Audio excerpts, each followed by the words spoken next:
nung moment na yon ay naging napakahirap ng buhay ko.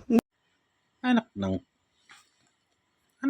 tinapang bulok naman tong sinasabi naman ito ni Madam Kimbo naman. Simula nung moment na yun, napaghirap na ng buhay ko. Saan moment? Naka-designer bags ka, ma'am. Gaganda ng bags mo. Gaganda ng outfit mo. Ang yaman-yaman mo. Paano naging mahirap yung buhay mo? Exotic beauty ka pa. Oh, ano ba sinasabi mo? Nahirapan ka nung kay Inday Sara? Yung ginagawa niyo kay Inday Sara? Nahirapan kayo kasi sikat sila. Kasi yung mga boboto, yung mga mag-uupo sa inyo sa pwesto, sila ang gusto. Sinisira yung pilit. Paano kung hindi sikat na tao yung sinira nyo? Paano kung ordinaryong tao lang na naghahanap buhay na hindi lang sang-ayon sa inyo? Sinira nyo, di wala na lang, sira na lang. Walang katulad ko at katulad ng milyon-milyong Pilipinong mag-iingay para sa kanila. Wala, hindi sila kilala eh. Paano kung hindi sila Duterte yung sinira nyo? Wala na lang, okay lang. Powerful kayo eh. Kaso, mag-e-eleksyon.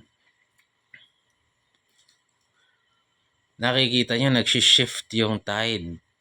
Nakikita nyo na putang ina, parang kinulang yung pera natin ah. Ha? Wala na bang mailabas yung mga sponsor nyo, mga oligarko? Naubos nyo na ba yung kaba ng bayan? Ano lang naman to, akin lang naman to. Kasi parang pag nagsasalita ka, parang gipit ka eh. Parang gipit ka. Di ba?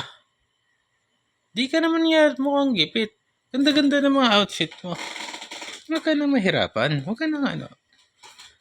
Live your life to the fullest. Stay beautiful. Magpa-parlor ka, mag-relax ka. Kaya magpa-stress. Ginawa nyo yan. Kaso mukhang hindi umubra. Ngayon, nakikiramdam ka. Paano kung umubra? Paano kung yung makinarya ninyo ay, wow, ang sama nila Inday Sara, wow, ang bad nila, wow. Boto natin sila Kimbo. BBM straight. Wow, Pink Lawan, wow. Paano kung ganun? Ganun kami katanga. O kulang yung resources namin na napapanood lang namin, GMA 7. Paano kung GMA 7 lang pinapanood namin? Okay lang yan. Relax ka lang.